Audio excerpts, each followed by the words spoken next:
Dr. Sarah Eagger is a consultant psychiatrist.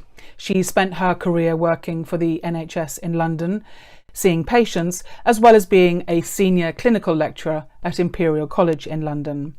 Now with her own private practice, she's also a certified mindful self-compassion teacher and chair of the Janki Foundation, which promotes spirituality in healthcare.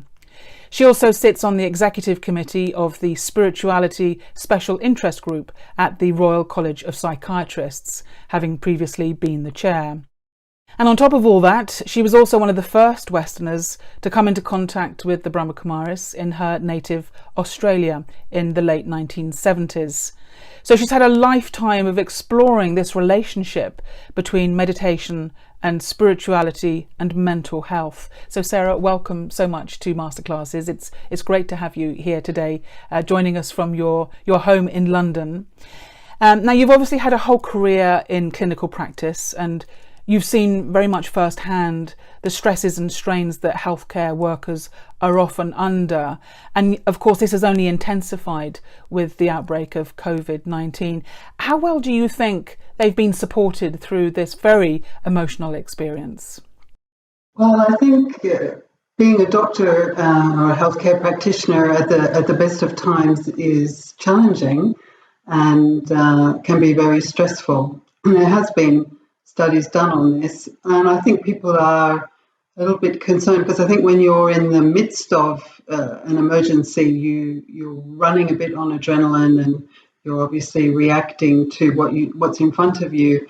But there's also a sense that there may be a bit of an aftermath, that some of the workers will be suffering from what we call post-traumatic stress, that the reality of so many deaths and deaths that have been difficult for people not surrounded by their loved ones, that in and of itself will cause an additional stress to healthcare professionals.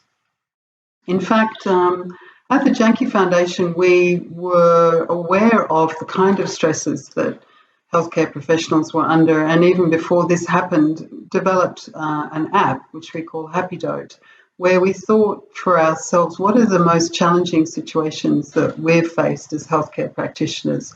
And they were things like having to give bad news, losing hope, being surrounded by chaos, feeling that your colleagues need support, feeling stressed and overwhelmed. So we already recognised that these situations were ones in which some kind of spiritual wisdom, some kind of perspective, some kind of preparation of oneself for having to face these situations would be a good idea. And that's why we developed this app, to just give people little short meditations to help them stabilise themselves, to really be able to go into a situation where they're feeling prepared for what they're going to have to face. So that's a very practical tool for anyone who finds themselves working in a frontline situation, the Happy Dote app, which you can download. And I know that in the UK at least, there's been a huge outpouring of support for NHS workers who are working on the front line, and indeed all frontline workers. And we now have a weekly ritual where at 8 p.m. the whole country comes to a standstill and people gather outside their front doors and clap for the NHS to show their support. And in some regards, seeing someone else go through an emotionally challenging time can almost be as hard as the observer of someone else's stress as it is going through the experience ourselves. How do we cope with seeing other people go through very challenging, difficult emotions? Well, I think the work that I've done through the mindful self-compassion teaching has taught me a lot about this, and this idea of what's maybe the difference between empathy and compassion. And so when we see other people suffering, we do resonate with their pain. We do feel what they're going through. And you need to do that to know how to help people. And in a sense, being sensitive to other people's pain and suffering, empathizing with it, understanding what's causing it, and then responding is how we develop compassion. And so you do need to be able to empathise with other people. But there have been research studies shown which indicate that empathy is more draining. It lights up different parts of the brain when they do scans. And so what can happen is that you can get caught up in the negative emotions of other people. So empathy is important, but if you get too caught up in feeling what other people are feeling, you're not really then in a position to help them or help them come out of their suffering, which is really the essence of compassion. And so compassion in and of itself is a kind of energy that we have. It's something that we can use both to help ourselves but to help other people. And the brain scans show that when people have really tuned into a compassion practice or understand that energy and can let it flow from themselves, that it's a different part of the brain that lights up. And it's not a draining kind of emotion, it's an energizing emotion. So I think the understanding the difference between empathy, sympathy, compassion is quite an important tool in helping us manage our emotions and how to regulate them. And that's what we are trying to do when we are encouraging people to learn self-compassion practices. We'll come on and talk about self-compassion in just a moment, but I just want to stay with this compassion for other people for just a second, because very often when we're with people who are going through emotional difficulties or emotional trauma, our instinct is to try and go straight to a solution, to try and fix them, to try and make them better, to try and cheer them up. But in many situations, what's actually needed more is just to be with someone, which I guess is what the word compassion is getting at, is having feelings with someone else. And yet we've got to be comfortable with our own pain and discomfort in order to be comfortable with someone else's pain. Can you say something a bit more about this relationship between someone else's pain and yet not having to try and fix them? Absolutely. I mean, there's a lot being written about being a rescuer, and a lot of people in the helping professions often use that act of helping others to really act out their own needs. And so it's very important to see when I'm helping others, am I really taking care of myself as well? And often when you're not getting enough sleep or enough food, it's seen as being very noble. But in fact, if you're getting run down and you're getting unwell and you're getting distressed, you're not really able to help others as well. And so I think you're absolutely right. This idea of compassion is to suffer with, but it's also to bring people out of their suffering. And to do that, you need strength. And to do that, you need to have really looked after your own well-being. And that is the absolute core of what it means to be a compassionate practitioner, is to learn how to use that same energy for your own care and well-being. And often we're not very good at that. We're trying to, as you say, fix it or come up with a solution. And yet when people often, if people are dying, and that's the reality of it, and there's not much more you can do, being a loving, connected presence is really what's required.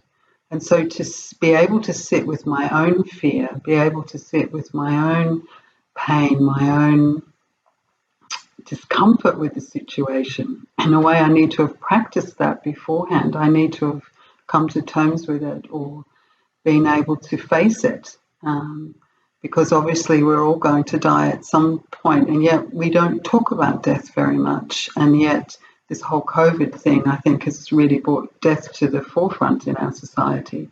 And to think about my own death and how would I like to die, and what have I left undone, or what is it that I would need to do to feel that when my time comes, I can leave easily and I can leave with a sense of completion and no regrets or things that I feel I should have done. So all this kind of preparation for leaving. I think someone asked me the other day, what about sudden death? Because I think that's what COVID is presenting us with, is situations where people we weren't expecting to die. Obviously, there's sudden death always in society, but this is on a massive scale. And so it's the suddenness of it. It's the inability to say our goodbyes. It's the lack of preparation, which I think is shaking people a lot. And so is there something I can be doing now in my everyday life, which is preparing me for something that I don't know when it's going to come? So a part of me has to always be aware that it is going to come at some point. So how am I preparing myself for that? I mean, clearly our emotional lives these days are complicated and probably getting more complicated as time goes on. And in order to manage our own inner world, our own inner experience, of course, we need to have a great deal of tenderness and care of ourselves. And this is where the whole idea of self-compassion comes in, that you've done a lot of work on. Can you just define for us what you understand by this concept of self-compassion? What is it? Well, I feel that self-compassion is when we see others suffering, we notice we have that natural tendency to reach out and to want to help, to soothe, to comfort, to care. And so we know we have that capacity. It's something inherent in us. And we often find it's much easier to give that kind of energy to other people. But when it comes to giving it to myself, we're not so good. And this obviously applies for healthcare professionals too. And so when I make a mistake or I fail or I'm going through a hard time, often my response to myself is kind of, pull yourself together, or useless at that, or there's this strong inner critic voice. And in fact, they've done research in medical and healthcare professionals and find that often they do have a very strong inner critic. And this is what makes them more vulnerable to depression or mental health issues in their working life. And so this attitude of love and compassion, how do we then turn that and use it for ourselves? Like, become your own best friend, virtually, is what we're saying. Use that kindness, that empathy, that concern that we can have for other people to be able to use that energy and give that to myself. And that's what the self-compassion practices are teaching us, making us aware of that inner voice. How am I talking to myself? And I think, when we stop and pause or when we meditate, we begin to really see how that voice can sometimes not be very kind and not be very friendly. And if I can go on to explain, what we've noticed with that inner critical voice is that triggers the same neuropsychological, the same neurotransmitter effect in our brain as any kind of other external stress. So it's triggering our stress systems when we speak to ourselves rather in this way. And that's very important to observe and notice, that my tone of voice, the words that I use, the energy with which I'm responding to my own pain and suffering is really having an effect on how I'm regulating my emotions.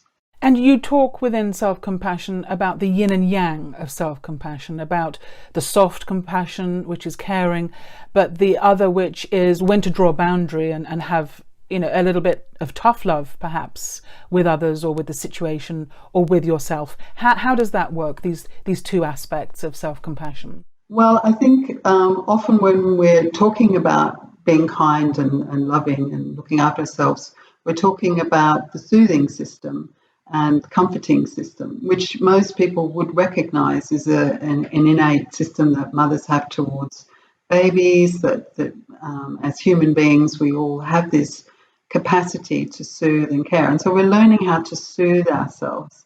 And that's triggering our endorphins and our oxytocin, and that's giving us that very safe, comforting, calming down anxiety, which is obviously the anxiety is a response to feeling threatened or fears. And that's being triggered a lot these days with COVID and everything, that level of anxiety of external threat. But another aspect of looking after yourself, we could say that's the kind of yin, the soft, fluffy sort of energy. But the yang energy is this more I need to provide for myself. I need to protect myself. I need to motivate myself. And so it's a powerful energy. It's not anger. And I think sometimes people feel in order to assert themselves and say no, that you have to kind of use this energy of anger. But no, you can still be like that, but very clear, very assertive, if you like, constructive in saying this behavior is not acceptable, or this is not constructive behavior for myself. So you're using that same energy, which really comes out of love, I would say. When we trace it back, we're looking at what is the essence of myself and where is that energy coming from. So that energy of kindness, of caring and soothing for myself is one aspect, but the energy of protecting myself and really having clear sense of who I am and what is constructive and beneficial for me and what is not constructive, what's destructive for me, both in my own habits towards myself, but also in the way other people treat me. That's also an aspect of compassion. Often people experience such intense emotion that they feel it physically. So if their heart is broken, they have a pain in their chest. If they have a lot of anxiety, they'll feel a knot in their stomach. There is this huge relationship between our mental, emotional well-being and our physical well-being. And I heard a saying once, which I quite liked, which is that the body is constantly eavesdropping on the mind. In other words, listening in to what we're thinking. And what I find fascinating is that the thoughts that we're having, the emotional responses that we're having, are setting up an actual physiological response, releasing chemicals. And you've talked about endorphins, but can you give us an idea of the spectrum of different emotional responses and how that is triggering chemical releases in our body? Yes, I think it's very interesting when you look at this two-way traffic. You know, it's between the mind and the body. It's always going on, and often the thoughts and feelings that arise in our mind are going through very quickly, and so they're often quite hard to capture. And yet, as you say, the body is listening and the body is feeling it, and so over time, if we develop that habit or we having that anxious thought for a long time, then it starts to have that impact on the body. You know, so the anxiety system, the flight, fight, freeze, which most people have heard about, that's triggering adrenaline. It's triggering the kind of cortisols and things like that, which eventually will make me have a stomach ulcer or make my blood pressure stay high. And so the body really is trying to adapt to these emotions, but it's over a chronic period, over time, it is going to manifest as illness. And so there is a spectrum, and I think this is what's interesting in mental health treatments, is that we notice it can start with worry, but it starts at a thought level. And so the thought level will just be something where I think, there's something bad is going to happen. It's a feeling, and we might call that catastrophizing, or we overgeneralize, or we assume something. And a very common and well tried and tested method is called cognitive behavioral therapy. And all that's doing is saying, look at your thoughts and check them out and see, are they really true? Is it really true that this is the case in every situation? And often we'll find that we're making these kind of generalizations, or we've got into the habit of thinking a certain way, which is then triggering these stress hormones in my body, and then my body is really suffering from the result of all that, and it manifests as disease. But I think even before, so cognitive behavioral therapy is looking at it at a thought level and just really challenging your thoughts. But I think the practice of meditation is doing even more than that, because it's asking us to be aware of what we're thinking, but then actually transforming our thoughts or putting in a different kind of thought to that thought. So it's taking that basic premise, if you like, of thoughts and feelings that are creating a neurotransmitter response in our brain, which is then affecting our body onto a deeper level. And I'm curious from your own experience to what extent you think people can retrain their minds and their thinking process. Because for many, if a situation happens, they're going to have that emotional response. And they might think, well, it's unrealistic to not, it's human nature. Or if we look at the situation in the world, there are so many triggers for our emotional reaction. If we look at what is happening environmentally, if we look at plastics in the ocean, or extinction of species, or whatever it is out there in the world that can elicit a very strong emotional response.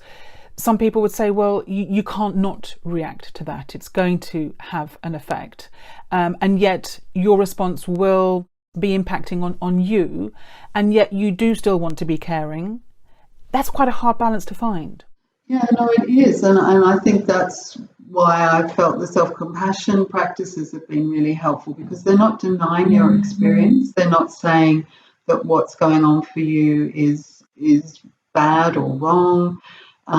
You're accepting and acknowledging your reaction. So it's not about suppressing your feelings or resisting them.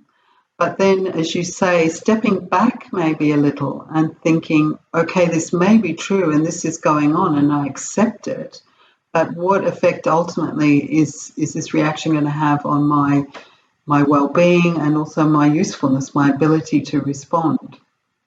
And so you do need wisdom as well. And so it's not saying that the reaction is wrong. It's then being able to respond to yourself with kindness and love and say, oh, you were hurt by that comment, or that was very stressful, or that's very sad that you lost that person. So you're really acknowledging and being with your own feelings.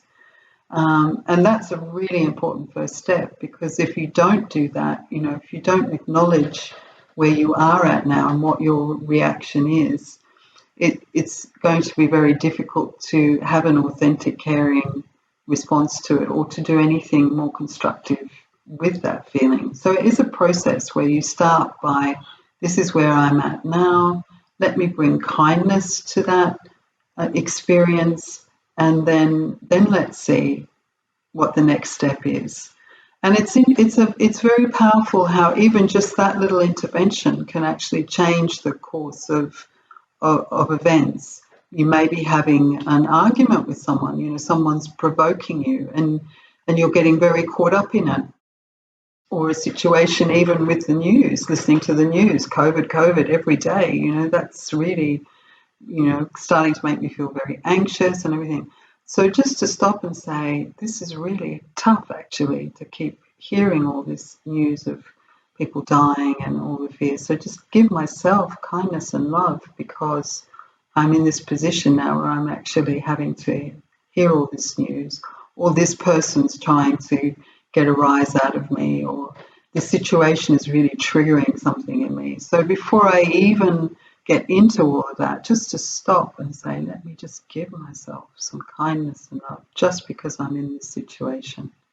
And because that is the right response to suffering, not to make it go away, not necessarily to change it, just in the first instance, just to acknowledge and be with it and give myself kindness because of that situation.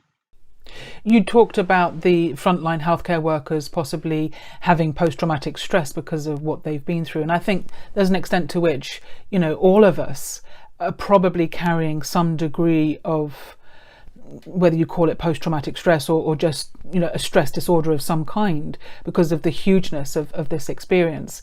And yet in self-compassion, you talk very much about the importance of rest and recovery and recalibrating after having had a difficult experience. Why is that so important?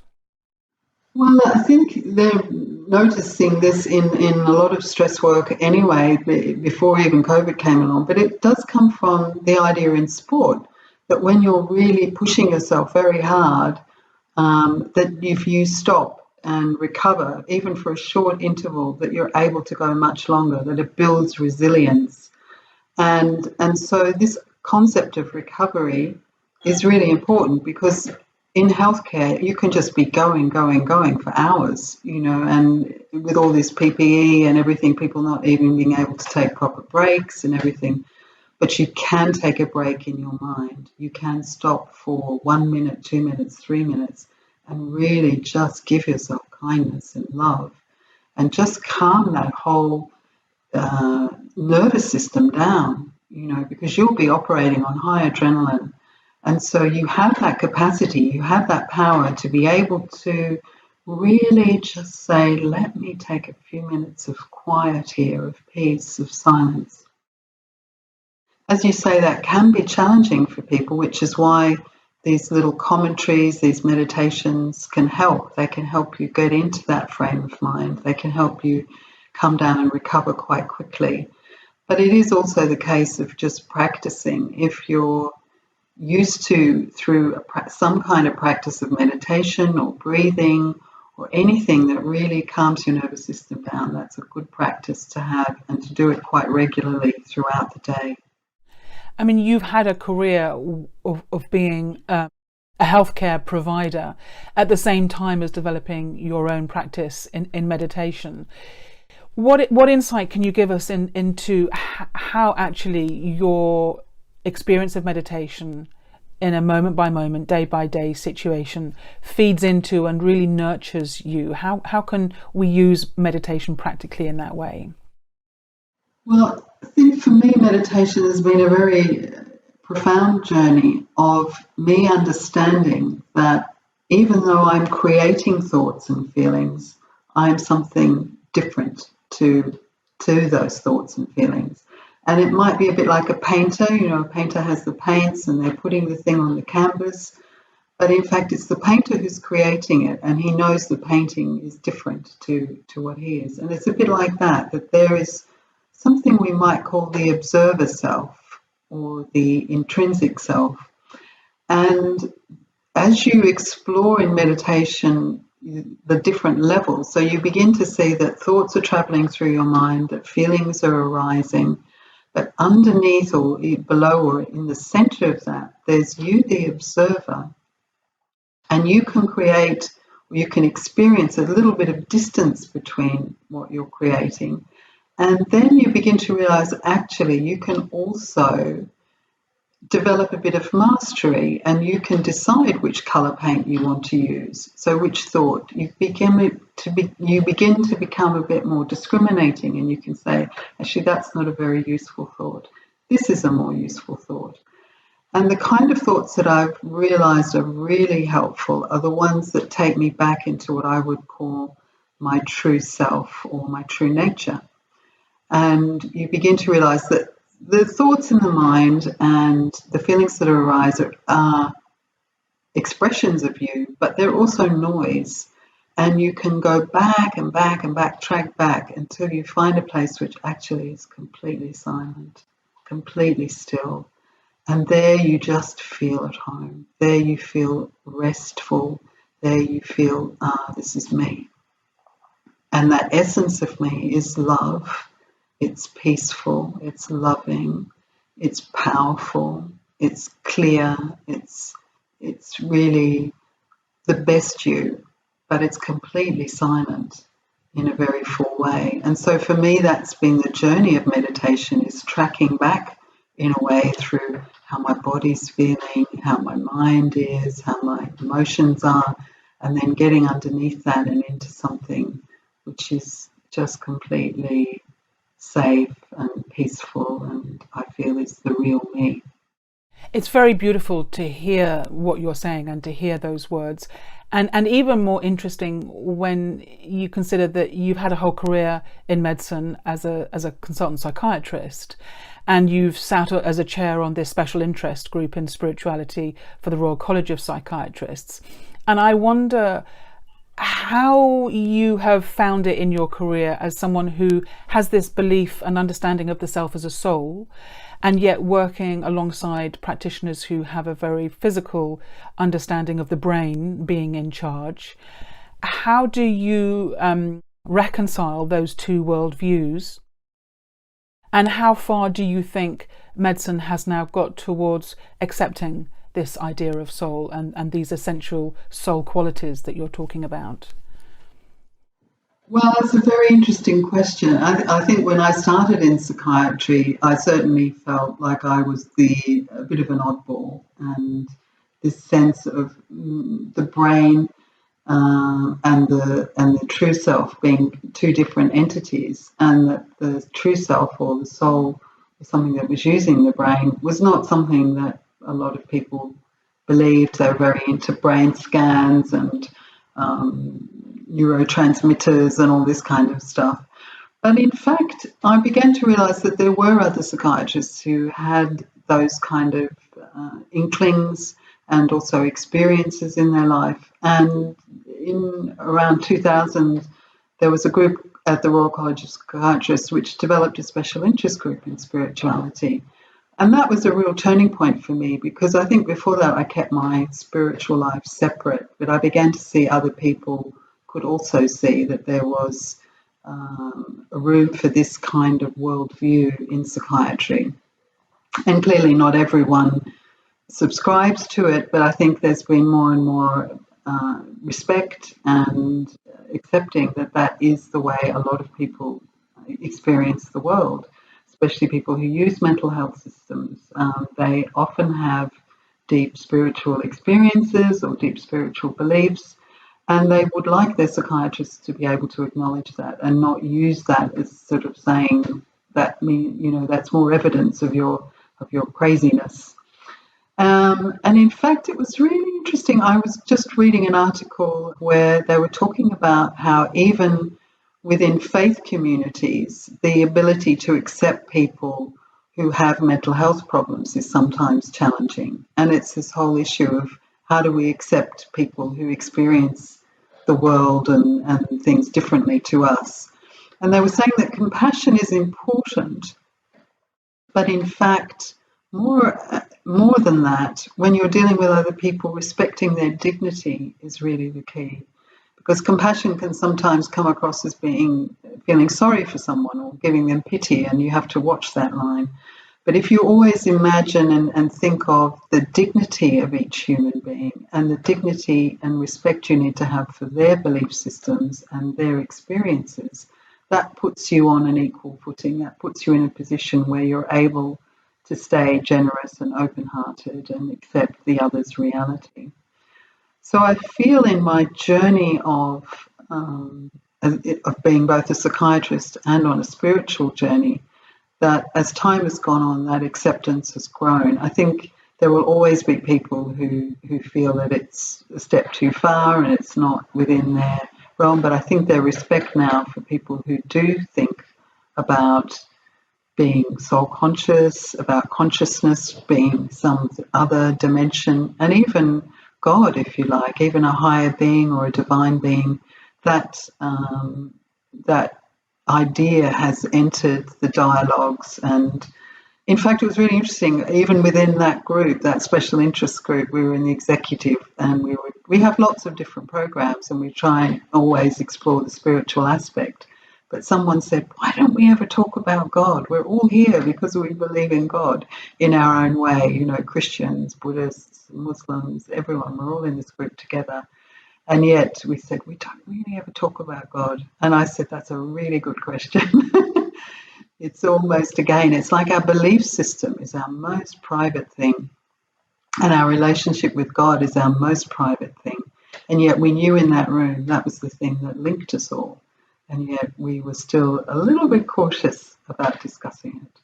Very interesting, and in a way we've had the whole interfaith dialogue, which has brought different faith communities to a greater place of understanding where each other is coming from.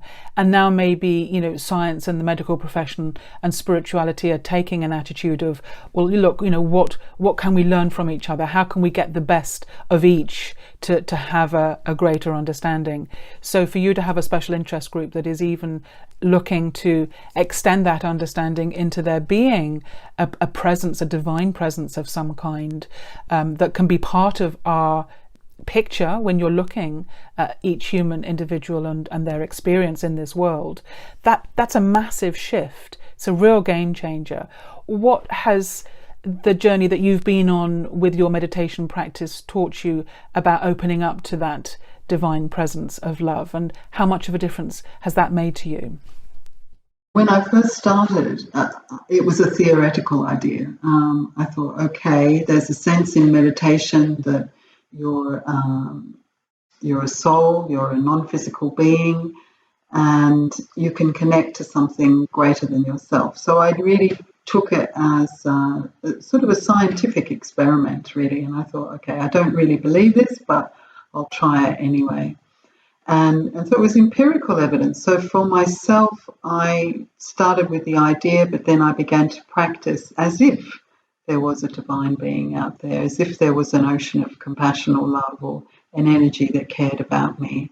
And I would say gradually, I began to have a sense that I really was connecting with something. And then from time to time, extremely powerful experiences of connecting with this other being. I remember once I was sort of suddenly pulled into this world of light, and this being was in front of me, which just looked like a red, sort of pinkish orb, and this most beautiful energy of love and kindness and understanding was just suffusing me and coming to me. And it was saying, yes, I do exist, I am here. And I remember thinking, oh my goodness, you're real. And I knew it wasn't my imagination, and it wasn't a hallucination. It was just an experience that happened in meditation. And so gradually over the years, I began to trust that, and I begun to trust that connection with that being, and noticed when it turns up, when it turns up. You can feel it. It's like a friend. It's like an energy that's in your world. You can call on it. When you know yourself better, and this is a lovely question from the self-compassion practices, what do I need? What do I need? Now, where can I get that from? I can try and get it from other people. I can try and get it from the outside world, but all that's fairly, it fluctuates. It might be reliable, but often it's not. So what do I need? And the more I practice being a soul and realize what I really am is love and peace, and really everything I need I have within me.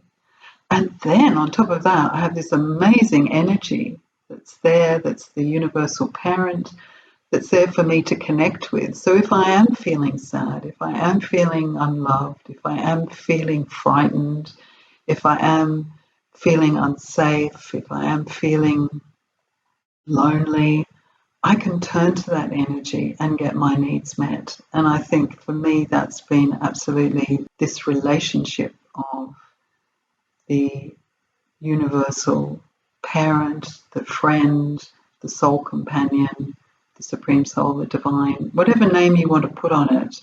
It's an energy that I've come to know and love and recognize, and I know I can use. It's there to help me in my life.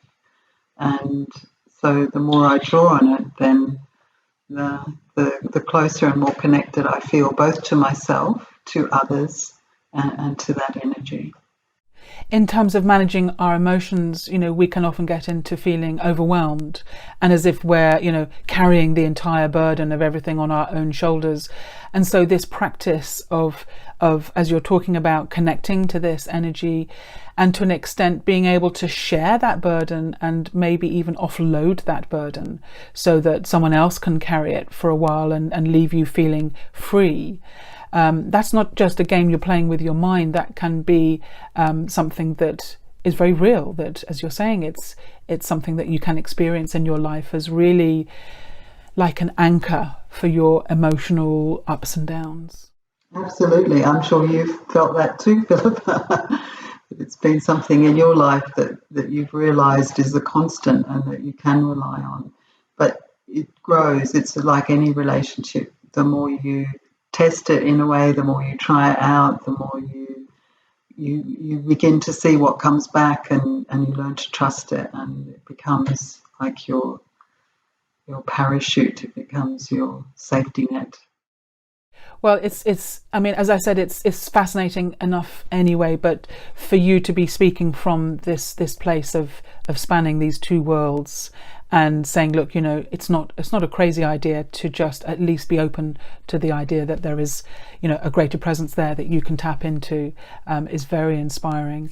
And it would be lovely if before we close, you could just lead us in a guided meditation and maybe share with us some of your thoughts that you use when you're bringing your emotional complexities to a place of calm and equilibrium, so that we can experience for ourselves what you're talking about. That would be great. Okay. What I like to do when I'm meditating is just to bring myself into the present moment. So I'd invite you all just to relax wherever you're sitting or standing. You can have your eyes half open or closed, whatever works best for you. Just notice what are the sounds in your environment that you're hearing.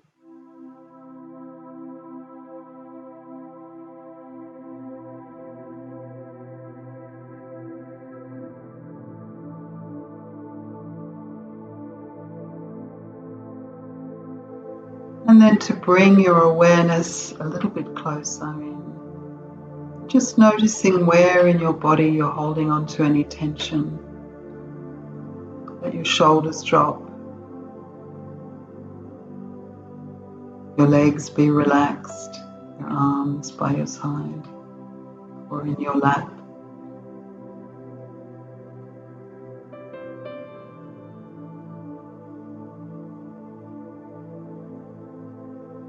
Just scanning your body and noticing, where am I holding on to stress in my body, and let it go.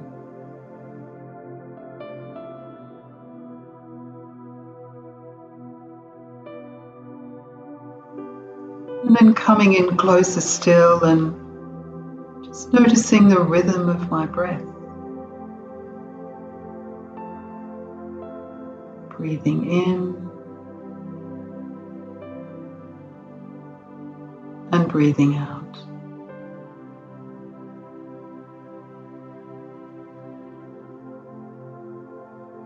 And how soothing that rhythm is. It's like the waves of a gentle ocean lapping at the shore.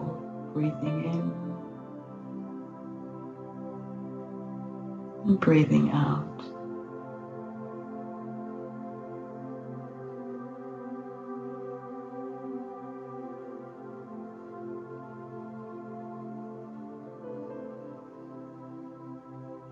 And then coming in closer still, noticing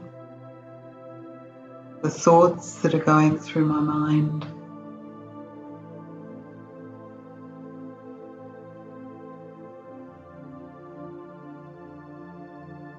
But I'm standing back a little, like I'm in front of a stream and the thoughts are just passing in front of me.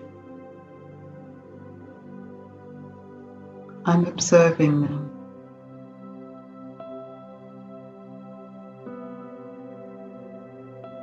Noticing any feelings that might be arising as well. Am I feeling uncomfortable or tense or relaxed? Just noticing and acknowledging wherever I'm at right now and accepting it.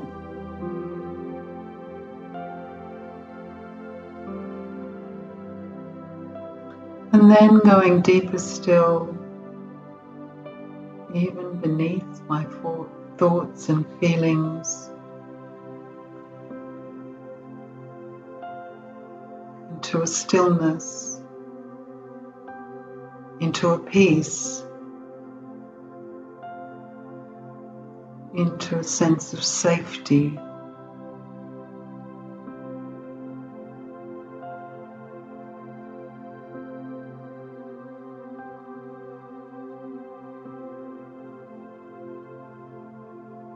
Knowing this is who I truly am.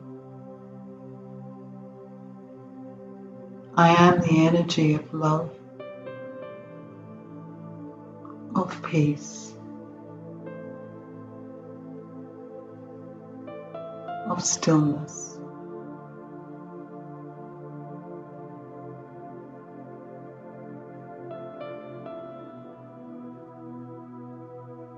And as I experience myself in this way, let me be open to connecting with an ocean of love.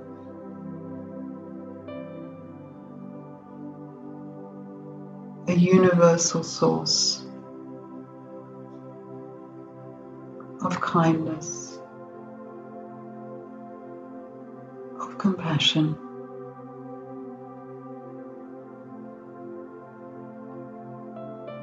of support. An energy that's there always to be my friend and to connect with and give me energy and love whenever I need it.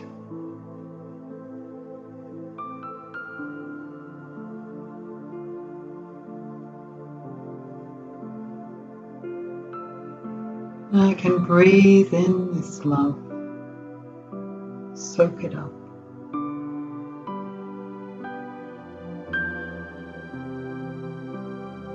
And it heals me.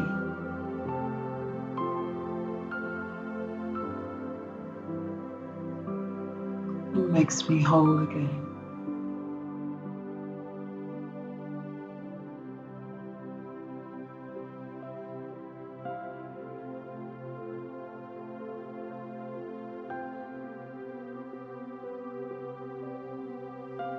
And then gradually